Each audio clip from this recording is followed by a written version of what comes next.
Olá, sejam muito bem-vindos! Hoje a gente vai mergulhar de cabeça numa das questões mais profundas da nossa fé, né?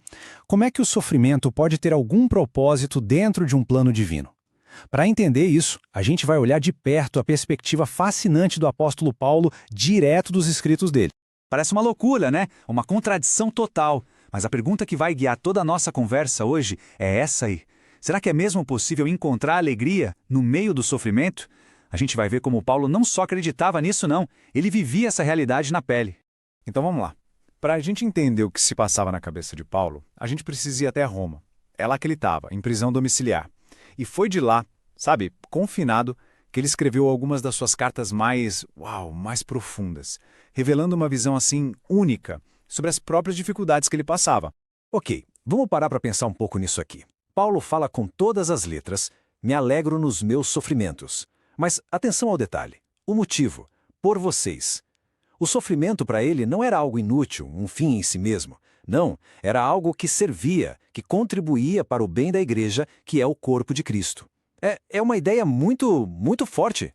Isso leva a gente direto para o ponto central de tudo. Para o apóstolo Paulo, sofrer não era um acaso, sabe? Um acidente de percurso, ou pior, um castigo. De jeito nenhum. Era, na verdade, uma parte essencial da missão que Deus tinha dado para ele. Ele tinha clareza de que as dificuldades dele, as tribulações, serviam a um propósito muito maior. Elas não só fortaleciam a fé de quem já acreditava, mas também eram parte da responsabilidade dele de levar a palavra de Deus a todos, de forma completa, especialmente para quem ainda não a conhecia. Agora, olha só que coisa irônica, que paradoxo. O homem estava fisicamente preso, limitado por correntes. Mas o trabalho dele, a mensagem que ele carregava, isso se expandiu de um jeito extraordinário. E essa citação, nossa, ela resume tudo de forma brilhante. Podiam prender o mensageiro, mas a mensagem continuava livre. A palavra de Deus, como Paulo dizia, não pode ser algemada. Não dá para prender com correntes nem com muros. Pelo contrário, foi justamente de dentro da prisão que ela ecoou com mais força. E a prova disso é super concreta, tá aí para a gente ver. Muitas das cartas mais importantes do Novo Testamento, Filipenses, Éfesos, 2 Timóteo, todas elas foram escritas enquanto ele estava preso. Quer dizer, os últimos anos de vida dele, mesmo numa cela, foram absurdamente produtivos. Ele nos deixou uma parte gigantesca das Escrituras a partir dali. Certo, agora vamos dar um passo para trás, ampliar o nosso foco. Porque Paulo não via só a vida dele, o sofrimento dele como parte de uma missão. Ele se via como uma pecinha dentro de um plano divino que é imenso, eterno.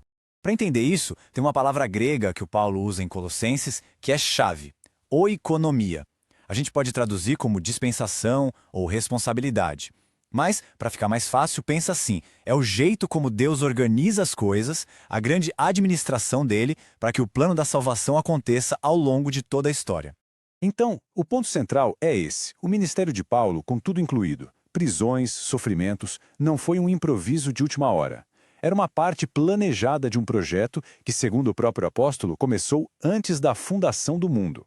Ele era uma pequena parte de um plano gigantesco, muito maior. Tudo bem, isso tudo é muito grande, muito teológico, mas e a gente? Como é que essa ideia toda se conecta com a nossa vida hoje? Vamos trazer essa reflexão para mais perto, para algo mais pessoal. Pensa bem, se o que aconteceu com Paulo fazia parte de um plano tão gigantesco, a pergunta que fica no ar é: e as nossas decisões? Aquelas escolhas do dia a dia, grandes ou pequenas, como é que elas se encaixam nesse plano maior de Deus? E aí vem uma outra pergunta ainda mais instigante. Será que, olhando por essa ótica, existe mesmo uma decisão pequena? Ou será que cada escolha, por mais simples que pareça, pode ter consequências, desdobramentos, que a gente só vai entender lá na frente? Fica aqui o convite para essa reflexão. Cada passo que a gente dá pode sim fazer parte de um propósito muito maior. Pense sobre isso. E se essa nossa conversa fez sentido, se foi importante de alguma forma, ajude essa mensagem a chegar mais longe. Curta e compartilhe.